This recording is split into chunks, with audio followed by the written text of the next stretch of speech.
10월 20일 예레미야 35장 1절에서 36장 32절. 35장. 요시야의 아들 여호야김이 유다 왕이었을 때 주님께서 예레미야에게 이렇게 말씀하셨다. 너는 레갑 사람들을 찾아가서 그들에게 말하고 그들을 주의 성전으로 데려다가 어느 한 방으로 안내하여 그들에게 포도주를 마시게 하여 보아라.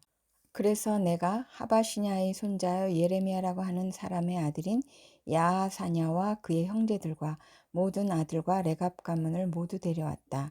나는 그들을 주님의 성전으로 안내하여 익다리아의 아들로서 하나님의 사람인 하난의 아들들이 쓰는 방으로 들어가게 하였다. 그 방은 고관들의 방 곁에 붙어 있고 살룸의 아들 문지기 마아세아의 방 위에 있었다. 거기에서 내가 레갑 가문 사람들에게 포도주가 가득 찬 단지와 잔들을 내놓고 포도주를 드시지요 하며 그들에게 권하였다. 그러나 그들은 이렇게 대답하였다. 우리는 포도주를 마시지 않습니다. 우리의 조상 레갑의 아들 요나답께서 우리에게 분부하셨습니다. 너희는 포도주를 마시지 말아라. 너희뿐만 아니라 너희 자손도 절대로 마셔서는 안 된다. 너희는 집도 짓지 말고 곡식에 씨도 뿌리지 말고 포도나무도 심지 말고 포도원도 소유하지 말아라. 너희는 언제까지나 장막에서만 살아라. 그래야 너희가 나그네로 사는 그 땅에서 오래오래 살 것이다. 그래서 우리는 우리의 조상 레갑의 아들 요나답께서 우리에게 명령하신 모든 말씀에 순종하여 우리와 우리 아내와 우리 아들과 딸이 일평생 포도주를 마시지 않았습니다. 우리는 거처할 집도 짓지 않고 포도원이나 농터나 곡식의 씨도 소유하지 않았습니다. 우리는 오직 우리의 조상 요나답께서 우리에게 명령하신 모든 말씀에 순종하여 그대로 실천하면서 장막에서 살았습니다. 그런데 바빌로니아 왕 느부갓네살이 이 나라에 쳐들어왔을 때 우리는 바빌로니아 군대와 시리아 군대를 피하여 예루살렘으로 들어가야 하겠다고 결정하였습니다.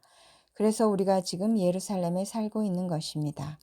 그때 주님께서 예레미야에게 이렇게 말씀하셨다. 나 만군의 주 이스라엘의 하나님이 말한다. 너는 유다 사람과 예루살렘의 주민에게 나가서 이렇게 말하여라. 너희는 교훈을 받아들일 수도 없고 나의 말에 순종할 수도 없느냐. 나 주의 말이다. 레갑의 아들 요나답이 자손에게 포도주를 마시지 말라고 명령한 것이 이렇게 엄수되고 있다. 그 자손은 조상이 내린 명령에 순종해서 이날까지 전혀 포도주를 마시지 않는다. 그러나 너희들은 내가 직접 말하고 또 거듭하여 말했으나 내 말을 듣지 않았다. 나는 내 종 예언자들을 모두 너희에게 보내고 또 거듭하여 보내면서 권고하였다. 각자 자신의 악한 길에서 돌아서고 행실을 고치고 다른 신들을 섬기려고 쫓아다니지 말라고 하였고 그래야만 내가 너희와 너희 조상에게 준 땅에서 너희가 살게 될 것이라고 하였다. 그러나 너희는 나에게 귀를 기울이지도 않았고 나의 말을 듣지도 않았다. 레갑의 아들 요나답의 자손은 조상이 자기들에게 명령한 분부를 그렇게 엄수하는데 이 백성은 나의 말을 듣지 않았다. 그러므로 만군의 하나님이요 이스라엘의 하나님인 나 주가 말한다. 내가 유다와 예루살렘의 모든 주민에게 예고한 모든 재앙을 그대로 내리겠다. 내가 그들에게 말을 해도 그들이 듣지 않고 내가 그들을 불러도 그들이 대답하지 않았기 때문이다. 그런 다음에 예레미야가 레갑 사람들에게 이렇게 말하였다. 나 만군의 주 이스라엘의 하나님이 말한다. 너희는 조상 요나답의 명령에 순종하고 그의 모든 교훈을 엄수하고 그가 너희에게 명령한 모든 것을 그대로 실천하였다. 그러므로 나 만군의 주 이스라엘의 하나님이 말한다. 레갑의 아들 요나답의 자손 가운데서 나를 섬길 사람이 영원히 끊어지지 않을 것이다. 36장. 바룩이 성전에서 두루마리를 읽다.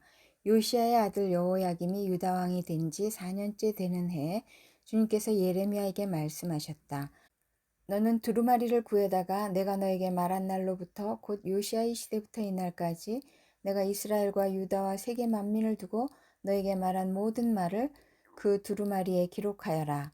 내가 유다 백성에게 내리기로 작정한 모든 재앙을 그들이 듣고 혹시 저마다 자신의 악한 길에서 돌아선다면 나도 그들의 허물과 죄를 용서하여 주겠다. 그래서 예레미야가 네리야의 아들 바룩을 불렀다. 바룩은 예레미야가 불러주는 대로 주님께서 그에게 하신 모든 말씀을 두루마리에 기록하였다. 그런 다음에 예레미야가 바룩에게 이렇게 지시하였다. 나는 감금되어 주님의 성전에 들어갈 수 없는 몸이 되었으니 그대가 금식일에 주님의 성전으로 들어가서 내가 불러준 대로 기록한 두루마리에서 주님의 말씀을 백성에게 낭독하여 들려주시오. 유다의 여러 성읍에서 온 모든 사람에게 그 말씀을 낭독하여 들려주시오. 그러면 그들이 주님 앞에 엎드려 기도드리면서 저마다 악한 길에서 돌아올지도 모르오. 주님께서 이 백성에게 쏟으시겠다고 말씀하신 진노와 노여움이 너무 크기 때문이요. 네리야의 아들 바룩은 예언자 예레미야가 자기에게 부탁한 대로 주님의 성전으로 가서 두루마리에 있는 주님의 말씀을 읽었다. 요시야의 아들 여호야김이 유다 왕이 된 지 5년째 되는 해 아홉째 달에 예루살렘의 모든 주민과 유다의 여러 성읍에서 예루살렘으로 들어온 모든 백성에게 주님 앞에서 금식하라는 선포가 내렸다. 바룩은 주님의 성전으로 들어가서 모든 백성에게 예레미야가 한 주님의 말씀을 기록한 두루마리를 낭독하였다. 그가 낭독한 곳은 서기관 사반의 아들 그마리아의 방이었고 그 방은 주님의 성전 세 대문 어귀의 윗뜰에 있었다. 바룩이 고관들 앞에서 두루마리를 읽다. 그때 사반의 손자여 그마리아의 아들인 미가야가 두루마리에 있는 하나님의 말씀을 다 듣고 왕궁에 있는 서기관의 방으로 들어갔다. 마침 그곳에는 모든 고관이 모여 있었다. 곧 서기관 엘리사마와 스마야의 아들 들라야와 악볼의 아들 엘라단과 사반의 아들 그마리아와 하나냐의 아들 시드기야 등 모든 고관이 앉아 있었다. 미가야는 바룩이 백성에게 책을 낭독하여 들려줄 때에 들은 모든 말을 그들에게 전달하였다. 모든 고관은 구시의 증손이요 셀레미야의 손자여 느다냐의 아들인 여우디를 바룩에게 보내어 바룩이 백성에게 낭독하여 들려준 그 두루마리를 가지고 오게 하였다. 네리야의 아들 바룩이 그 두루마리를 가지고 그들에게로 가니 그 고관들이 바룩에게 말하였다. 그대는 앉아서 우리에게 그 두루마리를 낭독하여 들려주시오. 바룩이 그들에게 낭독하여 들려주니 그들은 그 말씀을 다 듣고 나서 놀라 서로 쳐다보며 바룩에게 말하였다. 우리가 이 말씀을 모두 임금님께 꼭 아뢰어야 하겠소. 그들은 바룩에게 그가 어떻게 그러한 말씀을 모두 기록하였는지 자기들에게 알려달라고 말하였다. 바룩이 그들에게 대답하였다. 예레미야 예언자께서 저에게 이 말씀을 모두 불러주셨고 저는 그것을 받아서 먹으로 이 두루마리에 받아 썼습니다. 고관들이 바룩에게 부탁하였다. 그대는 가서 예레미야와 함께 숨으시오. 그대들이 어디에 있는지 아무도 모르게 숨으시오. 그리고 고관들은 그 두루마리를 서기관 엘리사마의 방에 보관하여 두고 왕궁의 뜰로 들어가서 왕에게 이르러 그 말을 모두 왕에게 전하였다. 왕이 두루마리를 태우다. 전하는 말을 들은 왕은 여우디를 보내어 그 두루마리를 가져오게 하였다. 여우디가 서기관 엘리사마의 방에서 그 두루마리를 가져다가 왕과 왕의 곁에 서 있는 모든 고관들 앞에서 낭독하여 들려주었다. 그때는 아홉째 달이어서 왕이 겨울 별관에 머물렀으며 왕 앞에는 불피운 난로가 놓여 있었다. 그런데 여우디가 그 두루마리에서 서너 칸을 읽어 내려갈 때마다 왕은 읽은 부분을 서기관의 칼로 잘라내어서 난로에 던져 넣었다. 이렇게 왕은 온 두루마리를 다 난로불에 태웠다. 그런데 왕과 그의 신하들 모두가 이 말씀을 다 듣고 나서도 두려워하거나 슬퍼하면서 자기들의 옷을 찢지 않았다. 엘라단과 들라야와 그마랴가 왕에게 그 두루마리를 태우지 말도록 간청까지 하였으나 왕은 그들의 말을 듣지 않았다. 왕은 오히려 왕자 여라무엘을 비롯하여 아스리엘의 아들 스라야와 압디엘의 아들 셀레메아에게 명령하여 서기관 바룩과 예언자 예레미야를 체포하라고 하였다. 그러나 주님께서 그들을 숨기셨다. 예레미야가 예언을 다시 쓰다.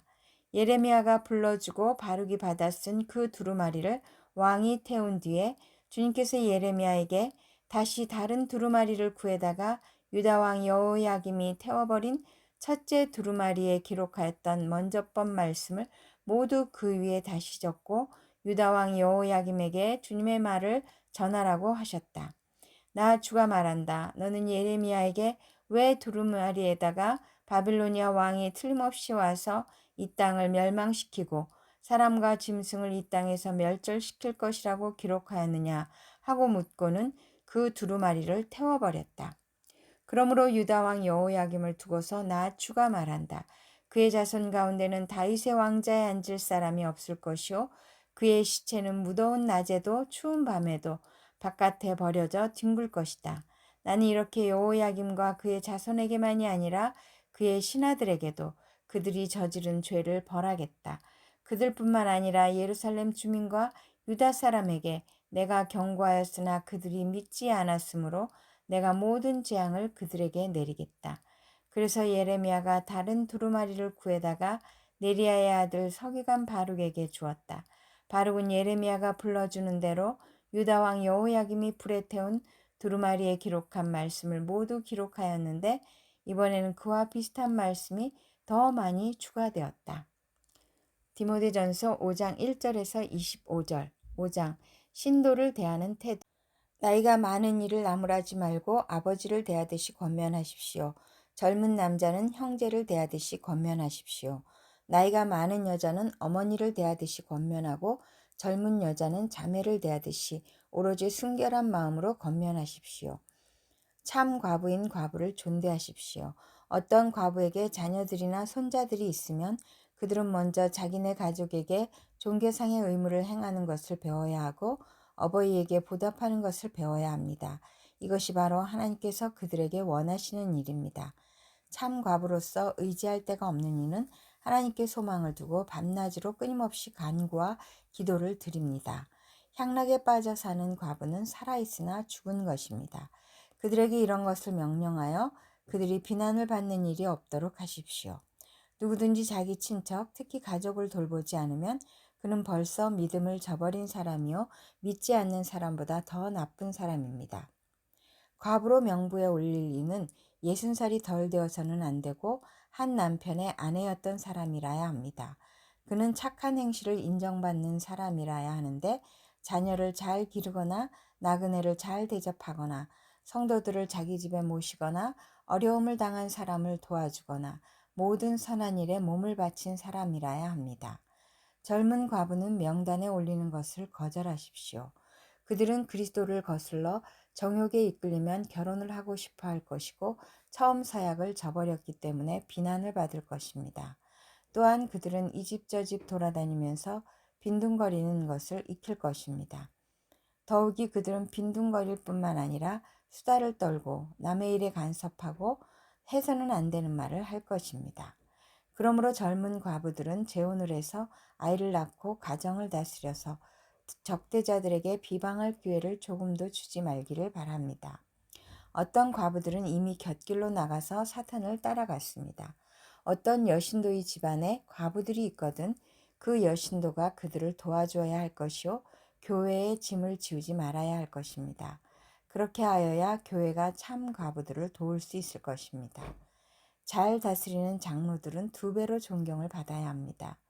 특히 말씀을 전파하는 일과 가르치는 일에 수고하는 장로들은 더욱 그러하여야 합니다. 성경에 이르기를 타작마당에서 나달을 밟아 떠는 소의 입에 망을 씌우지 말라 하였고 일꾼이 자기 삭슬 받는 것은 마땅하다 하였습니다. 장로에 대한 고발은 2사람이나 3사람의 증인이 없이는 받아들이지 마십시오.